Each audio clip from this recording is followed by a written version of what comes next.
ओम अज्ञानतिमिरन्धस्य ज्ञानाञ्जनशलाखया चक्षुरुन्मीलितं येन तस्मै श्रीगुरवे नमः। नमो ओम विष्णुपादाय कृष्णपृष्ठाय भूतले श्रीमते भक्तिवेदान्तस्वामिन् इति नामिने।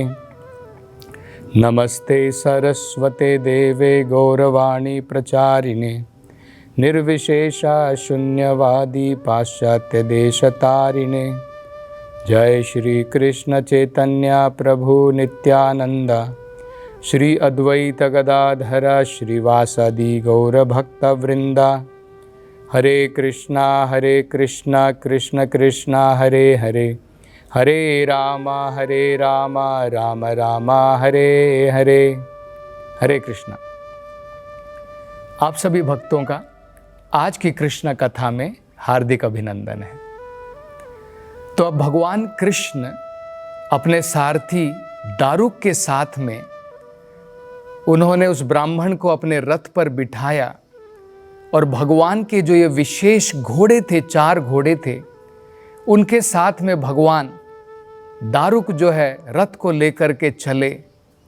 और बताया जाता है विदर्भ जो जगह है द्वारका से लगभग हजारों मील दूरी पर है।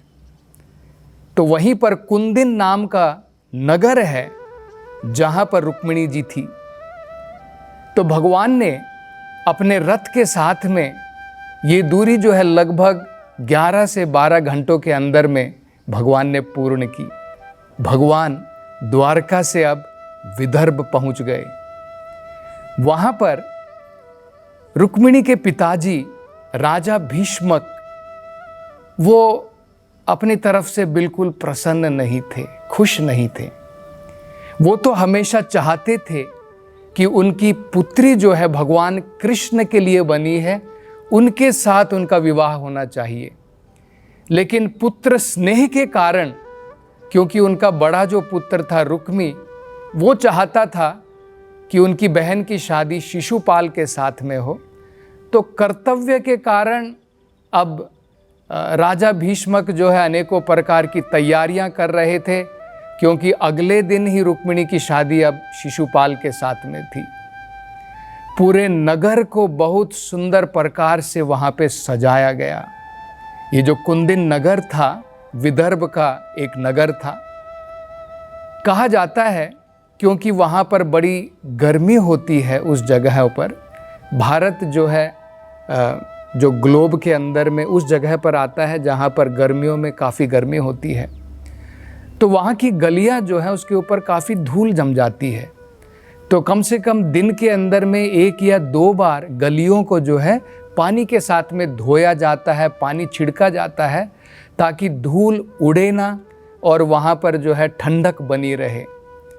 तो इस प्रकार से सारे नगर को स्वच्छ बनाया गया और जितने भी द्वार थे, जितने भी दुकानें थी, जितने भी घर थे, जितने भी सड़क जहाँ पर एक दूसरे से मिलती थी, चौराहे थे, सब बढ़िया प्रकार से ध्वजों के द्वारा, पताकाओं के द्वारा अनेकों तोरण वहाँ पर लगाए गए थे। और इसके साथ साथ में जो इसकी नगर की सुंदरता और बढ़ रही थी, क्योंकि जो वहाँ के नागरिक थे वो भी जो है नहा धो करके, चंदन का लेप लगा करके, फूलों की माला पहन करके वहाँ पर विचरण कर रहे थे। और ब्राह्मणगण अनेकों प्रकार का मंत्रों का जाप कर रहे थे, जो वेदों के अंदर में अनेकों मंत्र दिए गए हैं ताकि वहाँ पर शुभता रहे। तो इस प्रकार से भीष्म का वहाँ पर अनेकों प्रकार की अपनी बेटी की विवाह की तैयारियां कर रहे थे।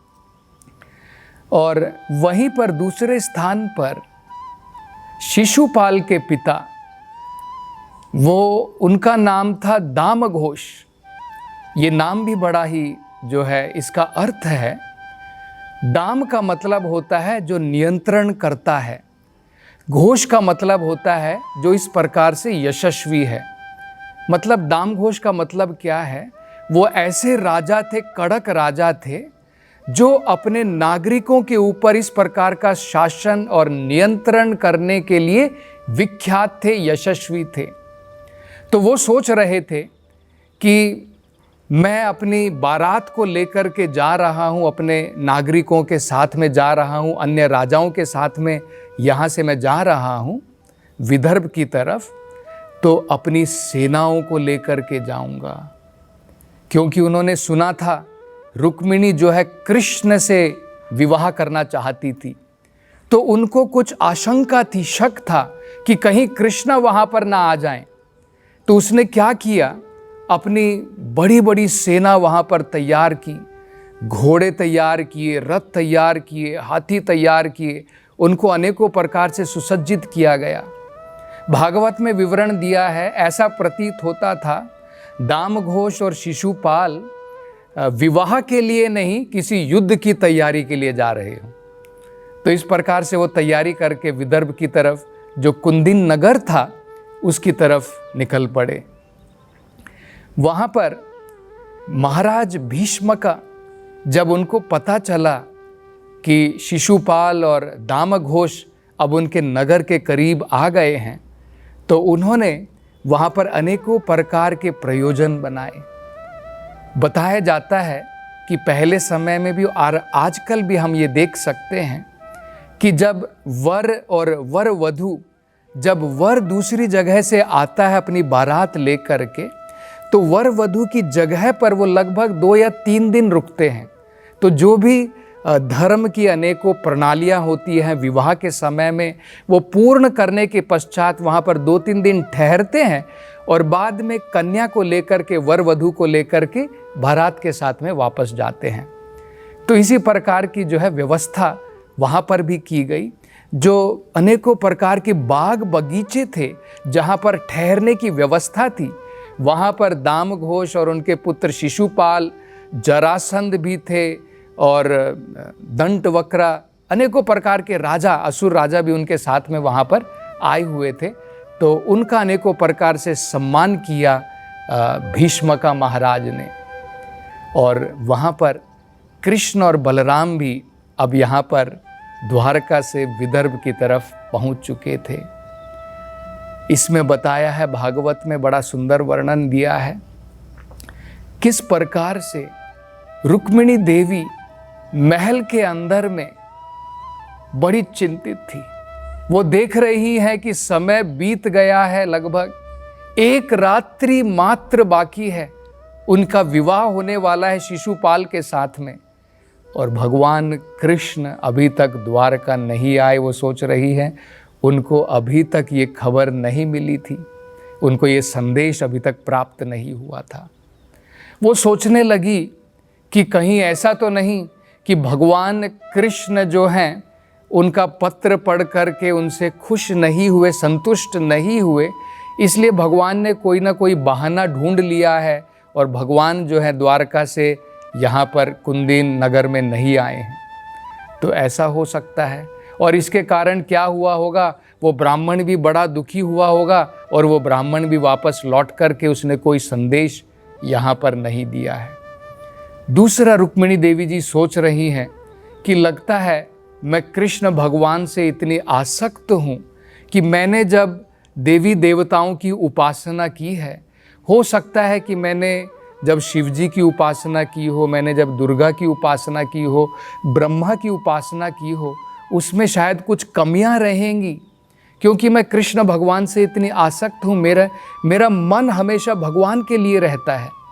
तो जिस प्रकार से हमने पहले भी उस कथा में सुना था कि किस प्रकार से वृंदावन वासी, जब उन्होंने भगवान कृष्ण के कहने पर इंद्र के लिए यज्ञ नहीं किया तो इंद्र क्रोधित हो उठे थे, और क्रोध के कारण उन्होंने जो है पूरे वृंदावन में, पूरे व्रज के अंदर में अनेकों प्रकार की प्रलयंकारी वर्षा वहाँ पर जो है की थी।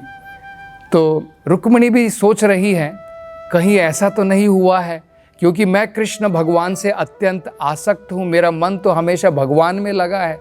तो हो सकता है कि जब देवी देवताओं की मैंने उपासना की हो तो मैंने सही प्रकार से ना की हो और इसलिए वो क्रोधित हो गए हों, और उस क्रोध के कारण उन्होंने जो है ये सारी जो मैंने योजना बनाई है वो सारी विफल कर दी हो। तो रुक्मिणी जी इस प्रकार से सोच रही है। आगे वो विचार कर रही हैं कि कहीं ऐसा भी हो सकता है कि शिव जी जो है उनको रुद्र कहा जाता है और दुर्गा जी उनको जो है रुद्राणी कहा जाता है।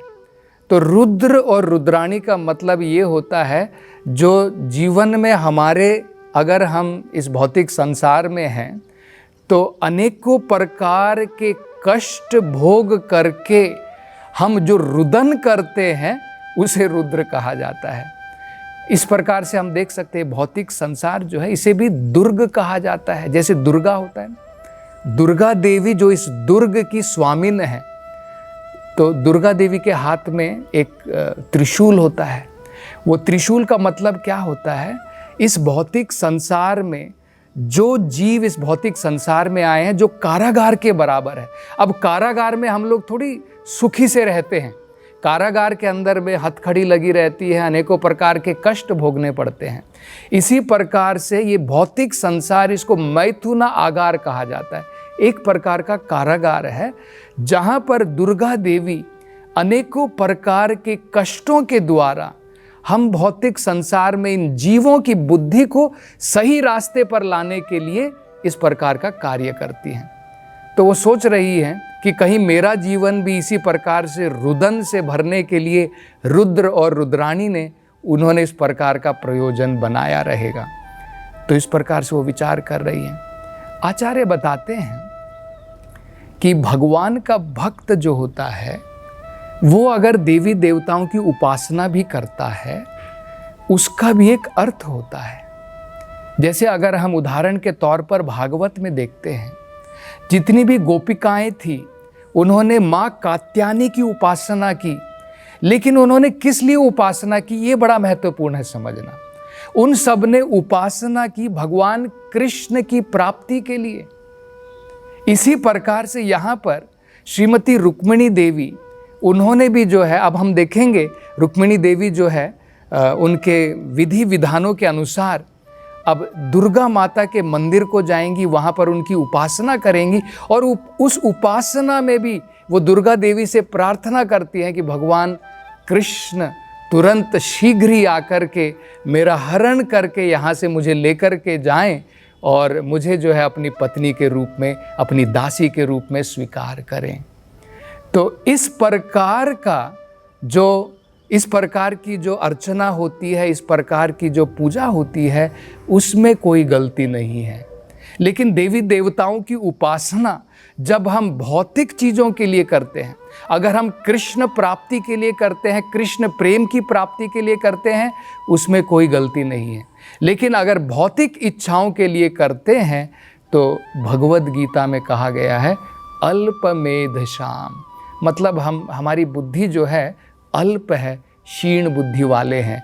इसलिए हम अनेकों प्रकार की देवी देवताओं की उपासना भौतिक इंद्रिय तृप्ति के लिए करते हैं। तो इस प्रकार से रुक्मिणी देवी जी सोच रही हैं और भगवान कृष्ण के लिए जो है प्रतीक्षा में लगी हुई हैं और उनकी आँखों से अश्रुओं की धारा बह रही है। कोई नहीं देख पाया क्योंकि वो अपने अंदर महल के अंदर में इस प्रकार से बैठी हुई हैं और भगवान से प्रार्थना कर रहे कि भगवान कब वहाँ पर शीघ्र पधारेंगे। तभी उनके जो है बायां अंग फड़फड़ाने लगा, उनकी बाईं आँख जो है फड़फड़ाने लगी, उनका हाथ इस प्रकार से हिलने लगा, पाँव भी इस प्रकार से हिलने लगा। और वेदों के अनुसार बताया गया है जब हमारे शरीर का लेफ्ट साइड जो है बायां जो है हिस्सा जब इस प्रकार से फड़फड़ाता है, उसका मतलब होता है हमारे जीवन में कुछ शुभता आने वाली है। ये बड़ा महत्वपूर्ण है। तो उसी समय क्या हुआ, उस ब्राह्मण ने वहाँ पर प्रवेश किया। वो ब्राह्मण जो है वहाँ पर महल के अंदर में आए और उन्होंने जो है रुक्मिणी को भगवान का संदेश सुनाया। उन्होंने रुक्मिणी माता जी से कहा कि हे माते, मैं भगवान कृष्ण से द्वारका में जाकर के मिला और तुम्हें कोई चिंता की ज़रूरत नहीं है।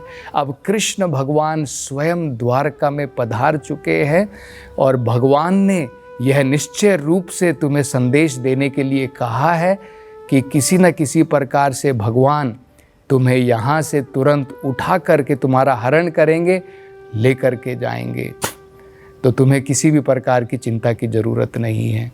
तो रुक्मिणी देवी जो है अत्यंत प्रसन्न हो गई इस प्रकार के संदेश को सुन करके।